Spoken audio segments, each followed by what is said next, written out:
Hello there. Well, it's 2016, a year for new things and incredible ideas and going places and doing stuff. More on vague things later. While we're looking forward, we shall also look back to an incredible year that was 2015, and especially a very good year for movies. Personally, I always match up every year to the movies that came out in 2008, which, I'll put a list right here, had some of the best movies ever. I'm just kidding. I like them a lot, though. But it's true, I had a lot of fun with all the films that came out in 2015. So much, I thought I would do my first ever top 10 video. Here we go. First, however, I'd like to give some honorable mentions. Hold on, I have a list. The Walk, Jurassic World, Room, The Big Short, Star Wars The Force Awakens, Inside Out, Spectre, and Chappie were all very good movies. I like them a lot.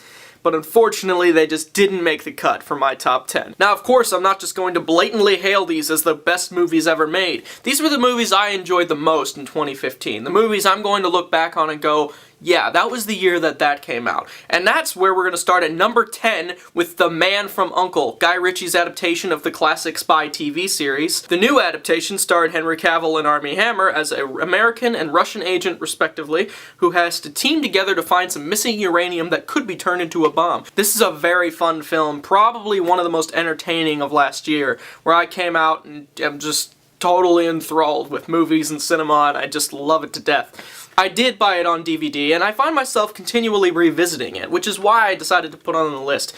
It's a whole lot of fun, and Alicia Vikander's in the movie, and she does a really good job. And she might appear somewhere else on our list later. Number 9 is Mission Impossible Rogue Nation. I am a huge fan of the Mission Impossible franchise, which dates all the way back to the 90s. Tom Cruise has produced each installment, and has hired a different director to come in and film a different take on every single film that he's made. This one was made by Christopher McQuarrie, the writer of X-Men, and the director of Jack Reacher. And it's a very unique movie that is a throwback to some of the older espionage films that's a little bit less flair to the proceedings and a lot more depth to the story. I really like the concept of an anti-IMF, as Benji so puts it in the movie, going after the team. The stunts were incredible, Tom Cruise is great as always. This is probably my favorite cast of characters of anybody on this list. Benji, Brant, Ethan Hunt, Ilsa Faust, the villain Lane, who's incredible, Ving Rhames as Luther Stickle. I love these characters so much. They've come so far in all the series, and in this movie the director found a different way to put them in new situations, and that really stuck with me, and I also have been revisiting this movie a lot, as it's right here somewhere. It's in this room. It's somewhere in here. Okay. Number 8 is a film called Ex Machina, a science fiction movie, which I did a review of, and I'm going to be uploading that soon. I shot that a long time ago, but it will come to you guys, so I'm not going to go into too much detail, but it is a great science fiction film. Oscar Isaac does an incredible job. Alicia Vikander got nominated for a Golden Globe for her performance, and by all means should have gotten nominated for an Oscar. She's absolutely incredible in the movie. And Domhnall Gleeson is just, he's good in everything I've ever seen him in. He was in Star Wars, he's in Frank, he's in About Time. Love the guy. Keep doing good work, Domhnall. Doing your weird Hitler thing from Star Wars. Yeah, anyway, the reason I put it on this list is because I'm never gonna forget that movie. It's one of a kind, there's nothing like it, and it's just breathtaking. You gotta check it out. Ex Machina. Number 7 is Clouds of Sils Maria. Now, you may not have heard of this one, as it came out very early on in the year and was an independent release, so it might not have as much exposure as, say, Age of Ultron or something like that. It deals with actors in the theater and how they handle their roles, as well as relationships with human beings. Actresses Maria Benoche and Kristen Stewart play great off each other, as does Chloe Grace Moretz. Though there is a narrative story to it all, there is a lot of metaphor and symbolism, and it's an artistic film, to say the least. It's incredible. I will watch it again. I love the movie, and I'm always going to think back on it as being like, yeah, Clouds of Sils Maria, that came out in 2015. Dang, that's a good movie. Number 6 is Creed, the new film in the Rocky franchise. Now, I love telling the story of how this got made, so I'm going to do it very briefly. There's a guy named Ryan Coogler. He directed Fruitvale Station, and he's going to be making Black Panther. He came up with the concept for this movie on his own because he's a fan of Rocky and pitched this to Sylvester Stallone. And at first, he didn't want to do it because he's like, Rocky's over. At the end of the 6th movie, when I wave goodbye to the audience, that's the end. And he really didn't want to do it, but then when he was so successful with Fruitvale Station, Stallone said, you know what? When I was young, somebody took a chance on me. Now I'm going to take a chance on this kid. And he's produced now what might be the best movie in the Rocky franchise. This movie has power. This movie has heart. This movie has incredible actors playing the roles of a lifetime that are so iconic at this point in my head. I saw the movie one time and it's just unforgettable. If you haven't seen it, you're doing yourself a disservice. Go watch Creed. Number 5 might be one of the best spy movies in years, Kingsman: The Secret Service. I was so excited for this movie to come out, and it met all my expectations. Taron Egerton plays this guy named Eggsy, who is introduced to this spy organization called Kingsman, which essentially are the new knights. They act as guardians of the peace and save the world from villains such as Samuel L. Jackson's Richmond Valentine, who wants to deal with the overpopulation problem in a very extreme way. Now, I was a fan of the graphic novel The Secret Service by Mark Millar before the movie came out. Not only was it accurate to the source material, but it felt new and fresh at the same time. Matthew Vaughn did a great job with it, who's a director I'm a fan of from X-Men First Class and Kick-Ass. This movie came out in February, blew everybody away, and it's getting a sequel. I'm so happy for it. I'm so proud of its success. I don't know why I'm proud. I didn't make this movie, but I'm happy that something I have passion for has reached a wider audience, and it ceases to become my passion at that point, and it becomes something more than that. And that always makes me happy to share things that mean something to me with everybody else. Now, when you think back on the blockbusters of 2015, when you think of movies like Avengers: Age of Ultron or Ant-Man or Terminator Genesis or something like that, I think more of Kingsman because it's more original and the characters are so great. Sophie Cookson as Roxy in that movie is awesome. Colin Firth, who knew he could be an action star? I mean, I believe everybody has the potential to do anything, but wow, that church scene alone gives it my number 5. Number 4, the Peanuts movie. Go watch it. It's amazing. One of the best animated movies I've ever seen. The perfect adaptation of Charles Schulz comics. This very well could be the finale to all the shorts that we used to watch when we were children. It serves as a sequel of sorts to all of those, but also retcons the story of the little redhead girl and has her moving into town. She's the new girl, and Charlie Brown has a crush on her and he wants to go out with her. So he tries to do all these different things to get her attention. 2015 was a great year for animation, and I loved Inside Out.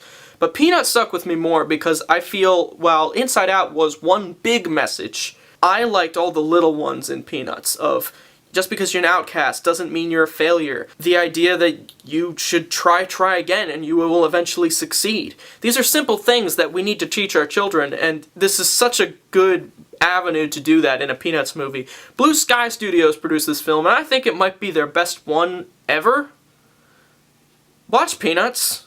Do yourself a favor. Now, up until like 2 weeks ago, Peanuts was my number 2. But I saw 2 other movies that just pushed its way in there and completely blew me away. And the first of which was The Martian. Everyone told me this movie was going to be good. I like Ridley Scott, so I assumed it would probably be good. I did not understand how good this movie could be. It's nominated for Best Picture right now. I didn't see that coming.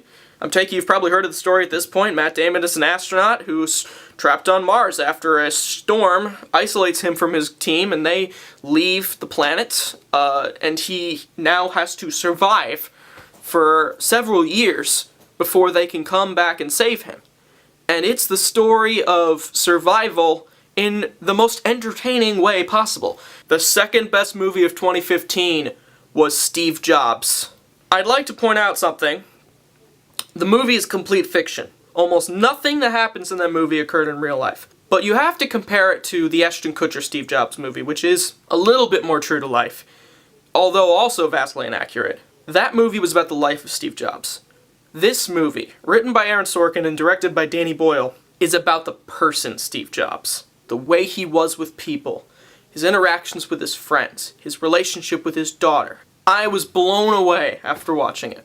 I do want Michael Fassbender to win Best Actor for Steve Jobs. Don't hate on me, I didn't see The Revenant. There are moments towards the end of that movie where I wanted to stand up and cheer. The movie pulls at your heartstrings. It really does. Number 1, the best movie of 2015. Mad Max Fury Road. This is one of the best movies I've ever seen. Period. That's it. The end. I've seen this movie 5 times now. It gets better with each viewing. I can't find... There's only one shot of bad 3D in the movie, and besides that, I can't find a single thing I dislike about this film. Tom Hardy is great as Max, a worthy follow-up to Mel Gibson. Charlize Theron creates the character of a lifetime in Furiosa.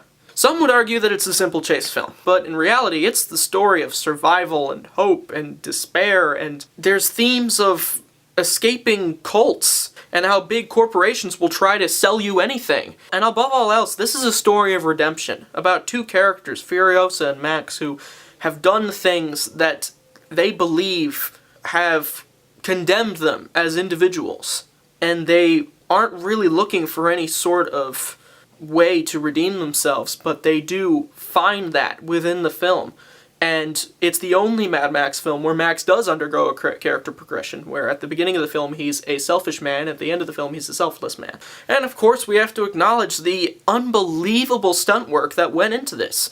Almost this entire movie is made with practical effects, and it really shows. Almost every single shot is composed of real people doing real stunts on real cars and trucks, doing real things. In this day and age where we have things like Transformers and the Avengers, that's a rare thing, and I believe it's the direction that action movies should go in, and based on this, the critical and cultural success of the film, probably will go in. If anything, this movie reminds me of one of the greatest action movies ever made, Raiders of the Lost Ark. Most of that movie feels very real. When Indiana Jones is getting beat up in that film, when he's getting dragged along behind that truck, you really feel that he's really getting hurt and you care for the hero. That's the whole point of how to shoot action properly.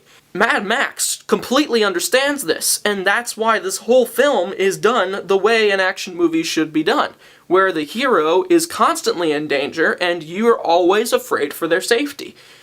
That's how to make a good film, and I don't see a lot of that. When I watch a Marvel movie nowadays, I don't ever feel that my hero's in danger because I know they're probably going to be in another movie and everything's computer generated.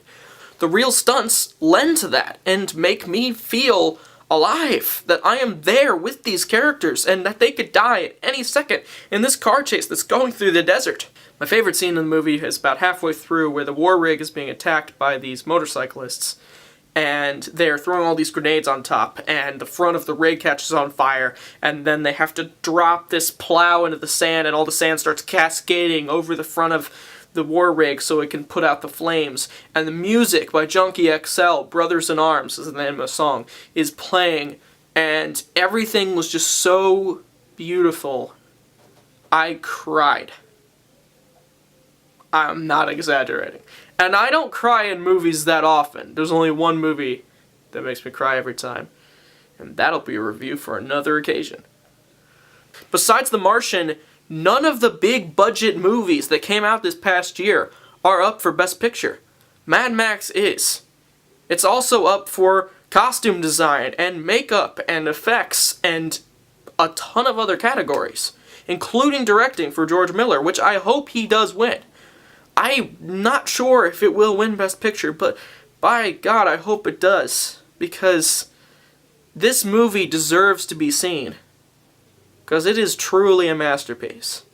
If you haven't yet seen Mad Max Fury Road, please go watch it. It is the way movies should be made. 2015 was an incredible year. It changed my life in more ways than one, and part of that was these 10 films that I will never forget for the rest of my life. Thanks so much for watching this top 10 review. If you liked it, I'm going to put some links to some other reviews I've done below, so you can check those out. There will be an Ex Machina review coming out that I shot back last September, I think. Thanks so much again. I hope you had a great day and have a spectacular tomorrow.